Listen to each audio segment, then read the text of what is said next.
कहते इंसान जब चारों तरफ से परेशानियों से घिर जाता है तो ऐसी परेशानियों को वह नहीं सह पाता, जिसके लिए वह कई बार कोशिश करता, हर बार नाकाम हो जाता है और इसी की वजह से जल्दबाजी में वह गलत फैसला ले लेता है और इसी गलत फैसले के लेने की वजह से वह एक ऐसा षड्यंत्र बनाता है जिसकी वजह से उसका यह प्लान भी सक्सेसफुल हो जाए। लेकिन कहते हैं ना दोस्तों कि इंसान जिस तरह कर्म करता है ठीक वैसे उसको ही फल भी मिल जाता है। आज के घटना में सेम ऐसा ही हुआ है, जिसकी वजह से एक व्यक्ति इस दुनिया को छोड़ के चला जाता है और जब लोगों के सामने सच्चाई निकल के आता है, इससे सुनने के बाद हर कोई हैरान और परेशान भी हो जाता है। आज की घटना में क्या था, इस घटना की आप पूरी सच्चाई जानने के लिए इस वीडियो को आप लास्ट तक ज़रूर देखिएगा। नमस्कार दोस्तों, मैं प्रदीप कुमार आपको इस टेढ़ी बात चैनल पे मैं स्वागत करता हूं। दोस्तों आज की यह जो सच्ची घटना है, यह घटना है पंजाब के और ठीक उसी के पास एक ज़िला पड़ता है संगरूर ज़िला और ठीक उसी के पास एक थाना पड़ता है भवानीगढ़ और ठीक उसी के पास एक गांव पड़ता है लोखवाल गांव। वहीं के रहने वाले होते हैं शेर सिंह। मैं बात कर रहा हूं 1 अक्टूबर 2017 का दिन होता है, लगभग दोपहर के आसपास का टाइम होता है। तो शेर सिंह जो होते हैं अपने नज़दीकी पुलिस थाने में पहुंचते हैं। तो वहां पर बैठे होते हैं एएस अधिकारी होते हैं, वहीं पर बैठे होते हैं, इनका नाम होता है गुरमीत सिंह। उन्हीं के सामने पहुंचते हैं शेर सिंह। तुरंत ही उनके सामने जो होते हैं उनके आंखों से आंसू निकलना शुरू हो जाता है। तो एएस अधिकारी पूछने लग जाते हैं, गुरमीत सिंह आखिर क्या बात है, तुम हमें बताओगे नहीं तो हम जानेंगे कैसे। उनको बैठाते हैं कुर्सी पर, उनको एक गिलास पानी देते हैं, सद्भावना देते हैं, विश्वास दिलाते हैं कि तुम्हारे हर बात को सुना जाएगा। तो शेर सिंह जो है उनके सामने एक चार्जशीट रखते हुए कहने लग जाते हैं कि साहब कल यानी कि 30 सितंबर 2017 को ही लगभग सुबह के टाइम हम और हमारा बेटा जो होता है यदवेंद्र सिंह, जिसकी उम्र होती है लगभग 24 साल के आसपास, हम दोनों मिलकर अपने फल वाले खेत में गए थे।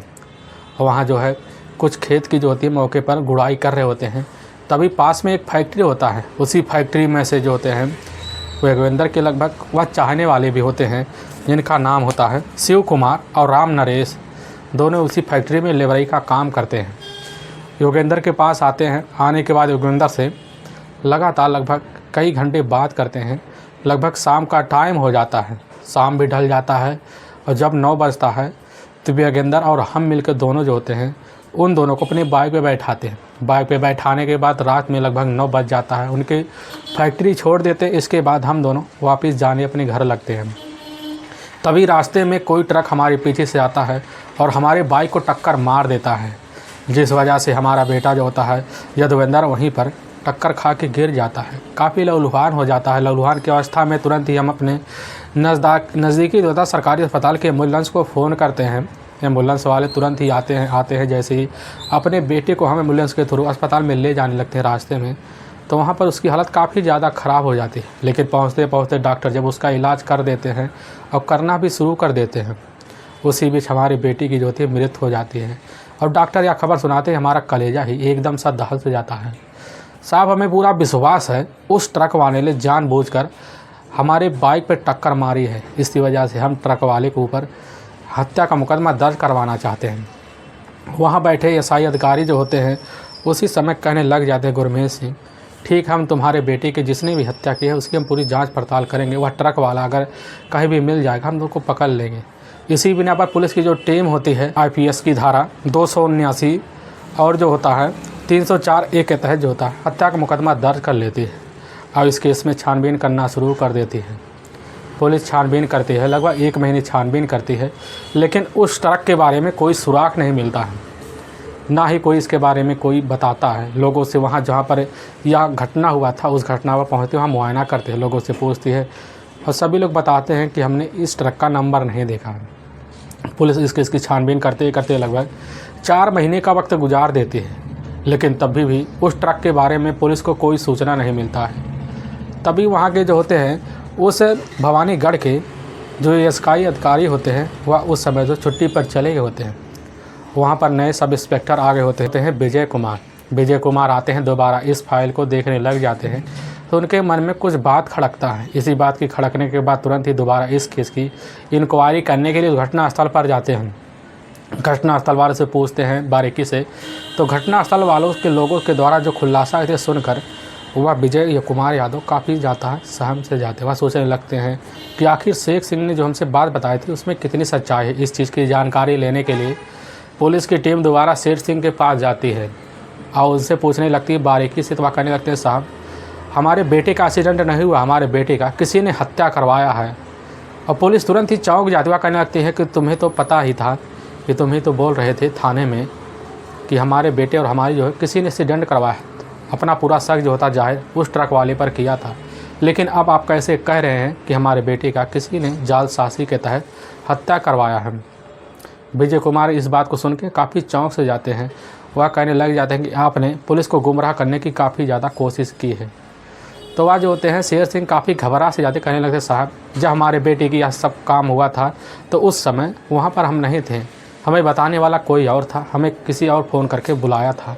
उस समय हमारा दिमाग काफ़ी ख़राब हो गया था। जैसे अपने बेटे के बाद पहुँचते देखते लवलुआन तो उसको उसी समय अस्पताल ले जाते, लेकिन डॉक्टर वहीं पर मृत घोषित कर देते। इसके बाद हमारा दिमाग काम नहीं कर रहा था। तो वहाँ विजय कुमार कहने लगा था क्या आज आपका दिमाग सही है? शेर सिंह कहते साहब आज हमारा दिमाग एकदम ठंडा, हमें पूरा विश्वास है कि हमारे बेटे का किसी जाल शासित के तहत उसकी हत्या करवाई गई है। अब इसी बराबर पुलिस जो होती है उसी समय नाम जैसा का मुकदमा दर्ज कर लेती है और इस केस के नए एंगल से तलाशी करना भी शुरू कर देती है। विजय कुमार इसकी छानबीन करने के लिए सबसे पहले मुखबिर का व्यवस्था करते हैं। मुखबिर का व्यवस्था करने के बाद देखने लग जाते हैं शेर सिंह और यदवेंद्र सिंह जो होते हैं क्या इन दोनों के साथ किसी की दुश्मनी थी। इसलिए पुलिस की टीम की जो होती है खबरी वह जाते हैं गाँव में, जाँच पड़ताल करते हैं। उनके सामने काफ़ी चौंकाने वाला खुलासा भी जब करते हैं तो बताने लग जाते हैं कि साहब नूरपुर इलाके का रहने वाले होते हैं। लखा जो होता है मौके पर उन्हीं के खेत के बगल उनका खेत होता है। एक दिन उन्हीं की वजह से किस बात के लिए झगड़े तकरार हो गए थे, इनके बाद आए दिन खटास रहता है। लखा और शेर सिंह के बीच जब यह बात सुनते हैं तो थाना प्रभारी काफ़ी हैरान हो जाते हैं। दोबारा जो होते हैं उसी दूसरे दिन जो होता है शेर सिंह को उसी ऑफिस में बुलाते हैं, उनसे पूछताछ शुरू कर। तो शेर सिंह बताने लग जाते हैं कि साहब हमारे खेत के बगल लखा का खेत तो है, लेकिन हमारे बीच जो होता बस पानी के लेकर बहस हुआ था, लेकिन इतना बहस नहीं हुआ था कि हमारे बीच कुछ खून खराबा हो सके। पुलिस जो होती है उनकी इसी बात को लेकर विश्वास करके उनको छोड़ देती है। लेकिन वहाँ पर एक इंस्पेक्टर होते वह सोचने लग जाते हैं कि इसमें शेर सिंह की कितनी बात में कितनी सच्चाई है कि पहले इन्होंने कुछ और बोला अब कुछ और बोल रहे हैं। इसीलिए पुलिस की टीम सोचती है इस केस की हमें छानबीन करने के लिए किसी चालाक व्यक्ति या औरत की बहुत ज़रूरत है। तभी उनकी नज़र जो होता है उनके ही पास के कुछ ही दूरी पर एक औरत होती है जो खैर देखा जाए उनका खबरी होती है, खबरी का काम करते हैं। पुलिस उस औरत को सूचना भिजवाते हैं, वह औरत पुलिस के सामने आती है, उसको ऐसा काम बता देते हैं, उसको बोलते हैं कि अगर तुम इस काम को कर लोगी तो हम तुम्हें अच्छा खासा उचित इनाम देंगे। वह औरत पूरी तरह से तैयार हो जाती है, क्यों औरत जो होती है काफ़ी सादिर और चतुर चालाक की वजह से वह हर केस को काफ़ी जल्दी से सोल्व करा लेती थी। कैसा भी मोड़ होता था, किसी भी एंगल से होता उसका मोड़ में घुसकर उस केस को निकाल जरूर सच्चाई निकाल लेते थे। पुलिस जब उस औरत को केस में लगाती है तो औरत जो होती है पूरी तरह से इस केस में छानबीन करना शुरू कर देती है। 2 दिन के वक्त बीत जाता है। 2 दिन वक्त बीतने के बाद जो होता है सामने जब आती है तो काफ़ी चौंकाने वाला खुलासा भी कर देती है।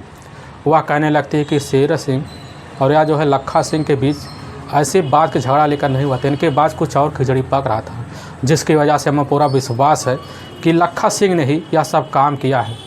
पुलिस को इस बात को जैसे ही विश्वास होता पुलिस की टीम जो होती है लखा सिंह को कस्टडी में लेने के लिए नूरपुर में ही पुलिस थाने की टीम की जो होती है एक कांस्टेबल सही टीम भेज देती है। पुलिस की टीम जाती है नूरपुर से ही लखा सिंह को अपने कस्टडी में लेती है और उसके थाने ले आती है। थाने ले आने के बाद जो होती है पुलिस से पूछने लग जाती है कि तुमने शेर सिंह के बेटे यदवेंद्र सिंह की हत्या किस वजह से की। इस बात को सुनता है लखा सिंह वह घबरा हुआ कहने लगता साहब उनकी बेटी की जो हत्या हुई है वह हत्या नहीं हुई थी, असल में उनकी बेटी की एक्सीडेंट हुई थी। इस बात को थाना प्रभारी जो होते हैं वह विजय कुमार कहने लग जाते कि हमें पूरा पता है कि तुमने किस तरह उनके बेटे की हत्या की और किस वजह से की, लेकिन वह अपनी बात पे टिका रहा।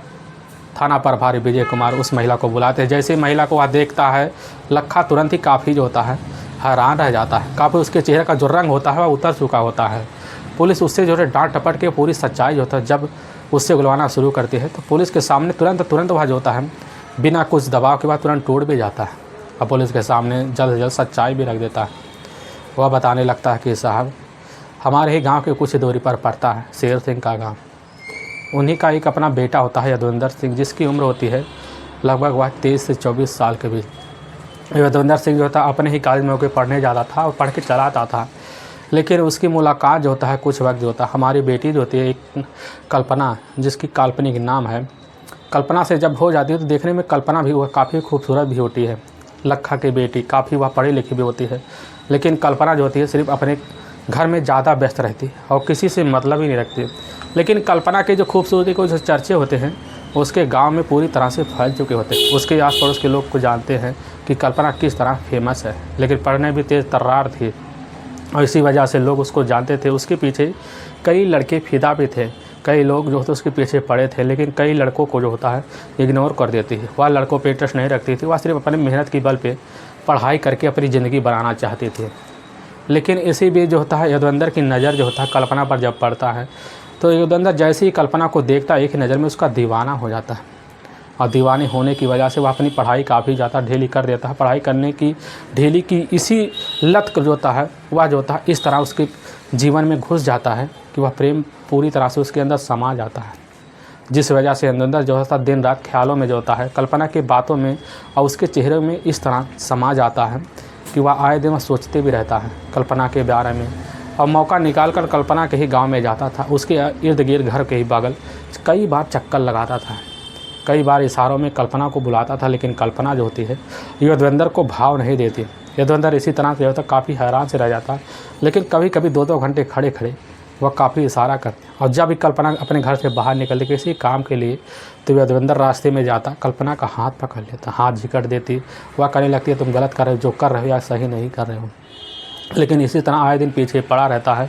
लेकिन एक दिन ऐसा होता है जैसे ही यदुवंदर जो होता है कल्पना का उसी के ही गली में हाथ पकड़ता है तो उसी समय उसके जो पिता होते हैं लखा वहीं पर खड़े होते हैं और खड़े होते ही जैसे ही देखते हैं कि उसके जो है बेटी के साथ यदुवंदर ऐसे हाथ पकड़ रहा तो जब उसको पकड़ते हैं उसको समझाते बुझाकर वहाँ से छोड़ देते हैं। लेकिन उनके मन में यह बात नहीं पड़ती, ना पचने की वजह से लखा जो होते हैं तुरंत ही आते हैं शेर सिंह की इस बात की शिकायत करते हुए कहते हैं कि अपने बेटे जो होता है यदुवंदर को समझा लो, नहीं तो उसके लिए अच्छा नहीं होगा, नहीं तो जिस दिन हमारा मूड गर्म हो गया उस दिन कुछ कहने लायक ना सुनने लायक आप बचेंगे। शेरा सिंह भी सुनते हैं, यदुवंदर घर आता है तो उसको समझाते बुझाते हैं कि बेटा देख लो वह हमसे बड़े हैं, तुम उसके पीछे मत पड़ो, उनकी कोई और बात है, हमारी कोई और बात है, तुम अपने सिर्फ करियर पर ध्यान दो। लेकिन यदुवंदर जो होता है सिर्फ उसके मन में वह जो होती है पूरी तरह से देखा जाए तो आज की चढ़ चुकी होती है कल्पना की। आए दिन कल्पना से पूरी तरह से प्यार भी करना शुरू कर देता है और इस तरह प्यार में खो गया होता है, इसके लिए कुछ भी करने के लिए तैयार होता है और तब भी नहीं मानता तो हर बार जाकर कल्पना को कहीं ना कहीं छेड़ता रहता था। इसी वजह से फिर एक दिन जो होता है यदुवंदर तथा जस्सा उर्फ जसवंत सिंह जो होता है वह एक दिन फिर देख लेता है और जैसे ही देखता है यदुवंदर को उसी समय उसको समझा बुझाकर अपने पास ले आता है, काफ़ी समझाता है और बोल देता है अगर आज के बाद तो हमारी बेटी कल्पना से मिलते हो तो तुम्हारे लिए अच्छा नहीं होगा। समझा बुझाकर उसको दोबारा भेज देते हैं। इसके बाद जो अपना बेटी को अपने घर में रखना शुरू कर देते हैं, लेकिन तब भी देखते हैं कई बार जो होता है उसकी बेटी के ऊपर निगाह मारता है। कल्पना जो होती है इस बात से काफ़ी गुस्सा हो जाती है। गुस्सा होने के बाद उस बात को आकर जिक्र जो होती है अपने पिता जो होते हैं जस्सा से कर देते हैं। जस्सा से करती है तो उसके पिता जो काफ़ी भरना चाहते हैं। वहाँ कहते हैं अगर आज के बाद वह तुम्हारे पास जो होता है अगर कभी भी आता है तो इस चीज़ की सूचना हमें ज़रूर दे देना। कल्पना जो होती है वह अपने काम में व्यस्त रहती है। तभी देखती है एक दिन फिर उसी गली में आकर जो होता है यदुवंदर आकर घूम रहा था और जैसे ही देखता है कल्पना को जाकर उससे बातें करने की कोशिश करता है, समझाता है बुझाता, उसे तुरंत ही प्यार की इजहार भी कर देता है। उसके हाथ में गुलाब पकड़ा देता है, लेकिन कल्पना जो होती है उस गुलाब को तोड़ कर फेंक देती है। फेंकते हुआ इतनी गुस्सा हो जाती है। गुस्सा आने के बाद अपने पिता होते हैं जसवंत सिंह से यह बात बोल देती है कि हमें वो काफ़ी बार बार तंग कर रहा है, हमें लग रहा है कहीं कुछ ऐसा अनर्थ ना हो जाए। इस बात को जैसे ही वह जसवंत सिंह सुनते हैं, जसवंत सिंह सुन के उनको काफ़ी हैरानी से हो जाती है कि अगर किसी दिन कुछ हो गया तो हम कहीं दिखाने लायक मुँह बचेंगे नहीं। और जसवंत सिंह इसी फिराक में जो होता है काफ़ी अपनी बेटी पर काफ़ी कड़ी पहरा देना शुरू कर देते हैं। तभी 30 सितंबर 2017 का दिन है। अपनी बाइक लेकर उसी गली में खड़ा होता है। पूरा शाम का टाइम हो जाता है। शाम के टाइम जो होता है वह अपनी गली में उसी गली में आकर हॉर्न बजाना शुरू कर देता है। कई बार हॉर्न बजाता है। आवाज़ होता है कई बार आवाज़ हल्का हल्का लगाता है कल्पना कर, लेकिन जो होता है घर में से निकल कर जैसे ही वह जो होते हैं जसवंत सिंह आते थे, देखते हैं कि सामने खड़ा होता है यदुवेंद्र सिंह।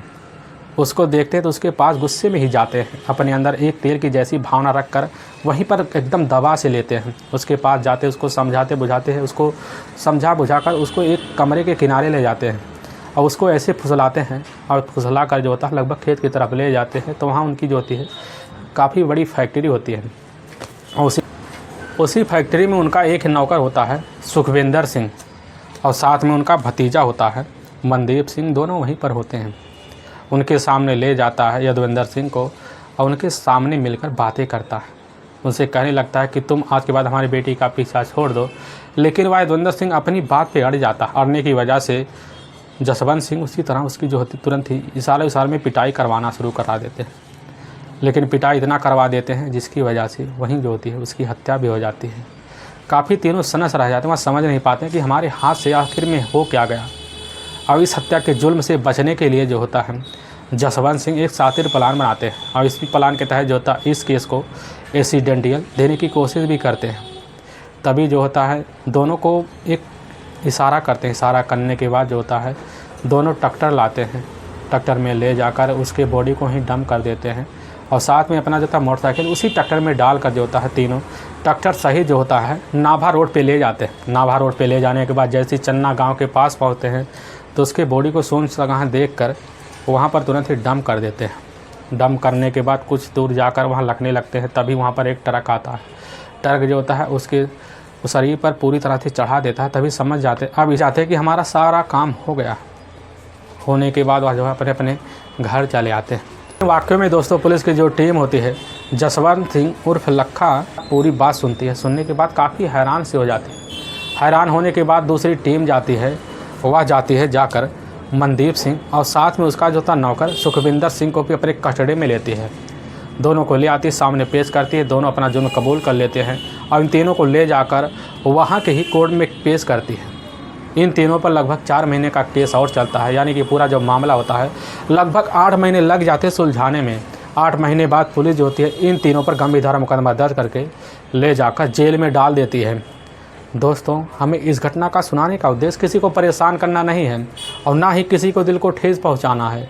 बस आपको यह बताना है कि आप जहां भी रहें आप सावधान और सतर्क जरूर रहें। दोस्तों अगर आपको यह वीडियो पसंद आ रहा है तो इस वीडियो को आप ज़्यादा से ज़्यादा शेयर और सब्सक्राइब जरूर करें, जिससे हम आपके बहुत आभारी रहेंगे। फिर मिलेंगे एक नए एपिसोड के साथ। तब तक के लिए जय हिंद और जय भारत।